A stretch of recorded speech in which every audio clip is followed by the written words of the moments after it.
Hello, જય શ્રી કૃષ્ણ. હું છું વિજયા ચાવડા. સ્વાગત છે તમારું કિચન પોઈન્ટ ચેનલમાં. તો આજે આપણે બનાવશું અડદિયા. તો હાલો જઈએ કિચનમાં. કિચનમાં આવી ગયા છે આપણે. અને અડદિયા કેટલા બનાવવા છે? હવે જો આ 1 કિલો લોટ છે આપણે અડદનો. આવો દરદરો લોટ લીધો છે. અને મોણ દેવા માટે આપણે 100 ગ્રામ ઘી છે, 100 ગ્રામ દૂધ છે. આ ધાબો દેવા માટે છે.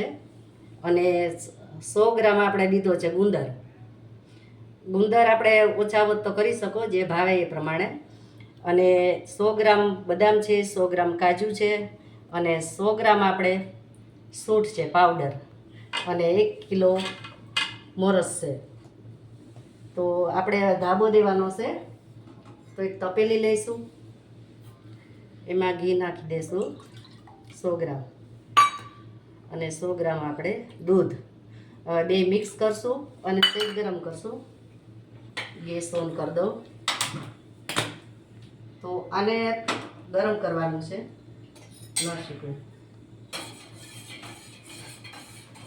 બહુ ગરમ કરવાનું નથી, આંગળી હતું ગરમ થાય એટલે આપણે એને ધાબો આપી દેશું.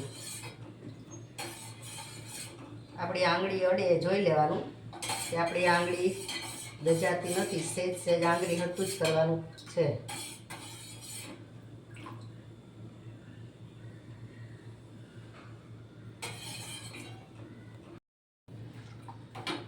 તો આપણું ઘી અને દૂધ બે ગરમ થઈ ગયું છે ધાબો દેવા માટે. હવે થોડું થોડું આપણે ઉમેરશું અને ધાબો દેશું.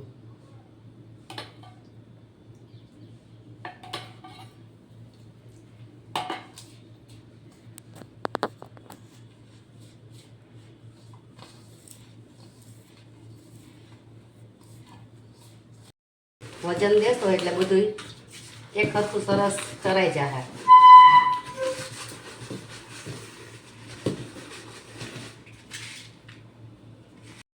છે અને ઘઉં ચારવાનો ચાયણો હોય ને મોટા હોલવાળો, એનાથી આપણે ચાળી દીધો છે. તો નજીકથી તમે જુઓ, આવી રીતે કણિયું આપણે ધાબો દઈને ત્યારે પડવી જ જોઈએ. તો એ મોહનથાળ આપણું સરસ કણીદાર થાય. તો જુઓ તમે. હવે આપણે ગુંદ શેકી લઉં પહેલાં, પછી લોટ શેકશું. એમાં ને એમાં ગુંદ શેકી લેવાનું. ગેસની ફ્લેમ ધીરી રાખવાની છે. બહુ ફાસ્ટ નહીં કરવાનો, નહીંતર ગુંદ આપણો લાલ થઈ જશે અને વચ્ચેથી કાચો રહેશે.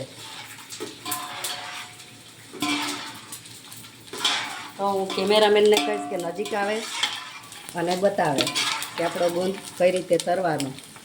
તો જો ગેસની ફ્લેમ હાવ ધીરી જ રાખવાની છે, બહુ હાઈ કરવાની નથી. અને આપણે આ બાવળનો ગુંદ છે એટલે થોડોક લાલ થઈ જશે. કેરનો ગુંદ આવે એ સરસ આવે વાઈટ, પણ મારા ઘરમાં અવેલેબલ નહોતો એટલે પછી મેં આ ગુંદ લીધો બાવળનો.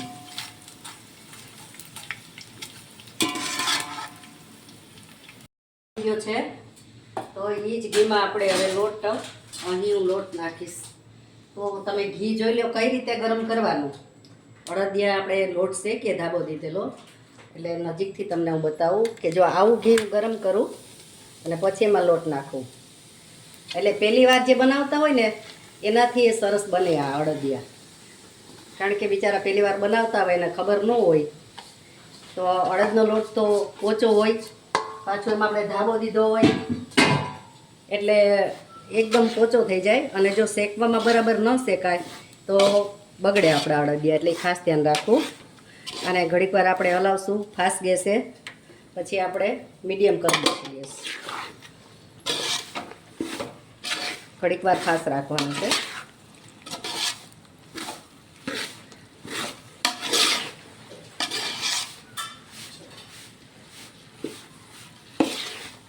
તો અહીંયા મારે થોડી ઘીની જરૂર પડશે. તો થોડોક લોટ વધારે હતો આપણે અડદનો, 100 ગ્રામ જેવો, એટલે એટલું ઘી આપણે ઉપરથી રેડી દેશું.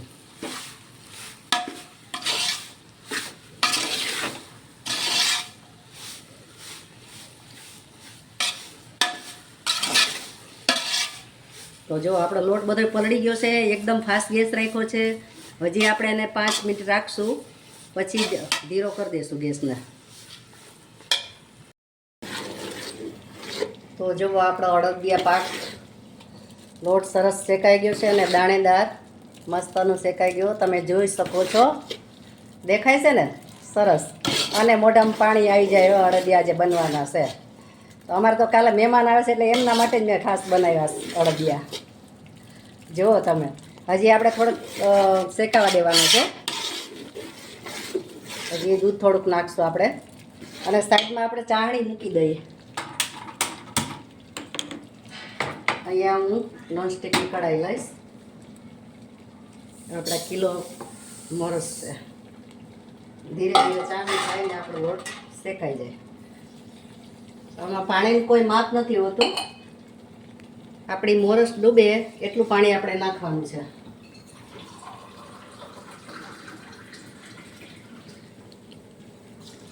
તો બસ આપણે વધારે નથી લેવાનું. હવે ખાંડ આપણે ચાળણી થશે અને લોટ થોડોક દૂધ નાખીને ઘડીક વાર રહેવા દેશું.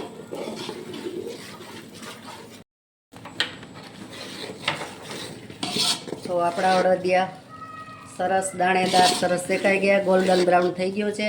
પણ હજી આપણે આમાં દૂધ નાખવાનું છે. દૂધ તમે લ્યો એટલે એને ગરમ કરીને જ લેવાનું, ઠંડુ દૂધ નાખવું નહીં. એકદમ ગરમ કરી અને દૂધ નાખવાનું. સ્ટેપ તમને હું બતાવું છું. જો દૂધ નાખ્યા બેરો ઉભરો આપણે સરસ આવી ગયો.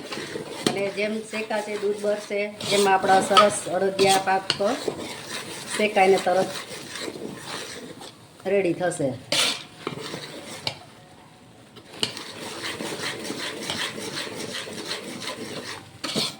આપણે ગોલ્ડન બ્રાઉન કરવાના છે અડદિયા, એટલે થોડોક શેકાવા દેવાનો છે વધારે.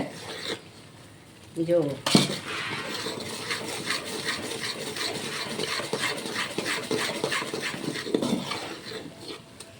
આપણે ધાબામાં દૂધ નાખ્યું એટલે બહુ જરૂર નથી અત્યારે દૂધની, પણ આપણે કણીવાળા કરવાના છે એટલે દૂધ થોડુંક ઉમેર્યું છે આપણે આમાં. જુઓ તમે જોઈ શકો છો.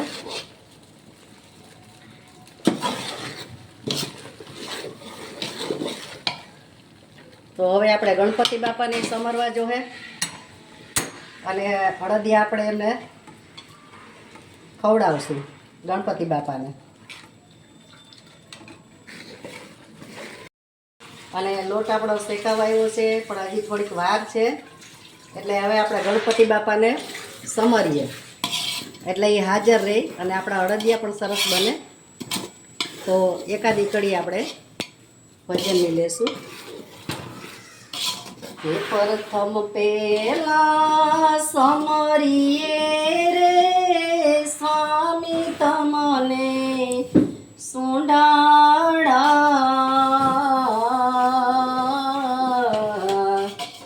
રીધિ સિદ્ધિ ના દાતાર દેવતા, રીધિ સિદ્ધિ ના આગેવાન મારા દેવતા, મેર કરો મહારાજ રે. હીરે સિંદૂરની સેવા ચડે રે સ્વામી તમને સુંઢાળા, ગળામાં ફૂલડાનો હાર દેવતા, મેર કરો ને મહારાજ રે. ગળામાં ફૂલડાનો હાર દેવતા, મેર કરો ને મહારાજ રે. તો આપણો લોટે શેકાઈ ગયો છે અને ગણપતિ બાપાને કહીએ કે રીધિ સીધી હાથે તમે આવજો અને સૌના ઘરમાં તમે રહેજો અને સૌને સ્વાસ્થ્ય સારું રાખજો એવી પ્રાર્થના સાથે હવે આપણે લોટ શેકાઈ ગયો છે અને ચાહણી એક તારની ખાવા દેવાની છે. તો ખાંડ આપણી ઓગળી ગઈ છે. લોટ શેકાઈને સરસ મસ્તનો એકદમ ગોલ્ડન બ્રાઉન થઈ ગયો છે અને અસલ આપણે કંદોઈ જેવો જ આપણે શેકો છે લોટ કે અને અડદિયા પણ આપણા એવા થશે. તો તમે જોઈ શકો છો. હવે અહીંયા હું કાજુ નાખી દઈશ. એટલે શેકાઈ જાય. અને ગેસ હવે આપણે બંધ કરી દઈશું અને નીચે ઉતારી લઈશું. આ બદામ અંદર નાખી દઈશું એટલે શેકાઈ જાય સરસ.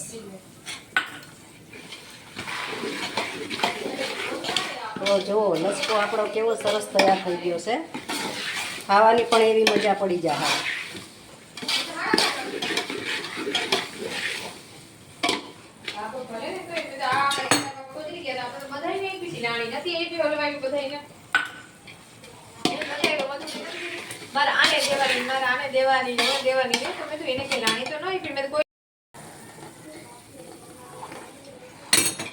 જોઈ શકો છો તમે, હજી વાર છે. હજી આપણો તાર બનતો નથી, હજી થોડીક વાર છે. આપણે એક તારની ચાસણી લેવાની છે આમાં.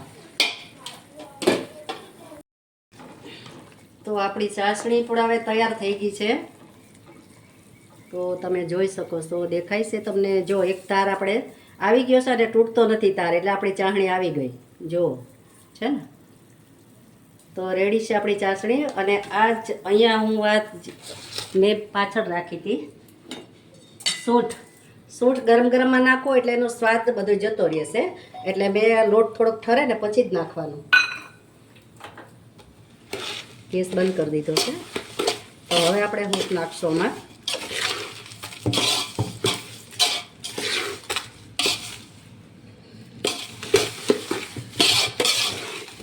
શિયાળામાં અડદિયા ખાવાની મજા જ કોઈ ઓર હોય છે. તો તમે પણ ચોક્કસથી બનાવજો અને આ જ રીતે બનાવજો. પરફેક્ટ તમારા અડદિયા થઈ તૈયાર થશે અને બધાય ખાતા રહી જશે, એની ગેરંટી હું આપું છું. હજી તમને એક વખત હું બતાવી દઉં છું કે જો આપણી ચાસણી જુઓ છે ને, સરસ થઈ ગઈ છે. તો હવે ચાસણી આપણે લોટમાં નાખી દઈશું.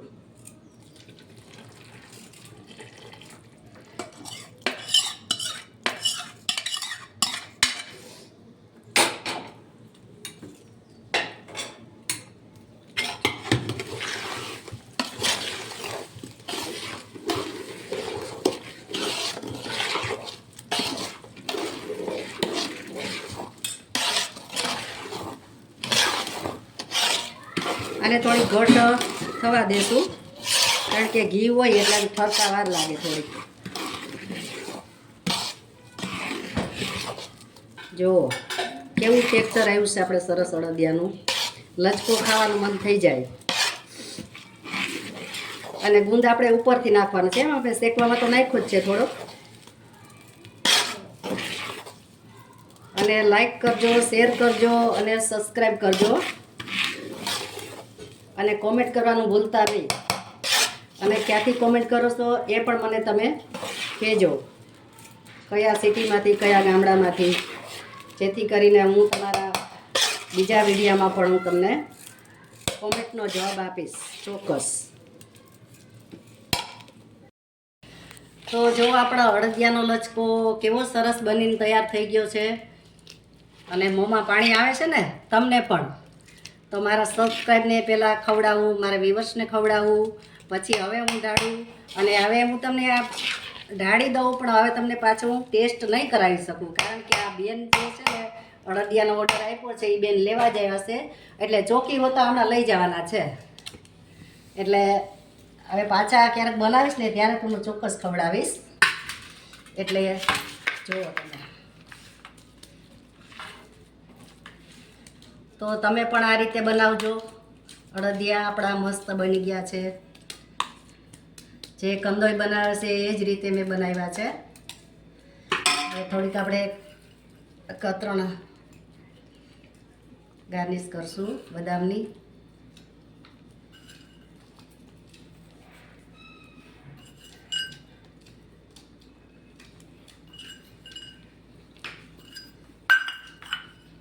થોડોક આ ભૂકો વધ્યો છે, આપણે ગાર્નિશ કરી દઈશું. અને થોડું ગુંદ પણ આપણે ઉપર પાથરી દઈશું, જેથી કરીને ક્રન્ચી એનો સ્વાદ આવશે, એટલે બહુ સરસ લાગશે.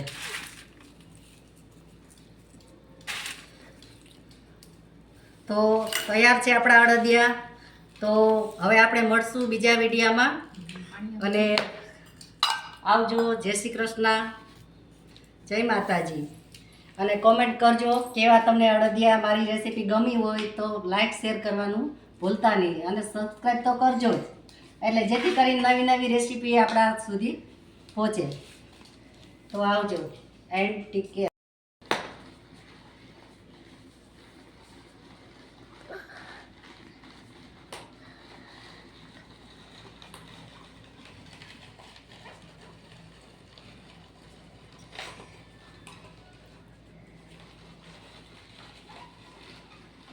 ખાવા છે ને અડદિયા?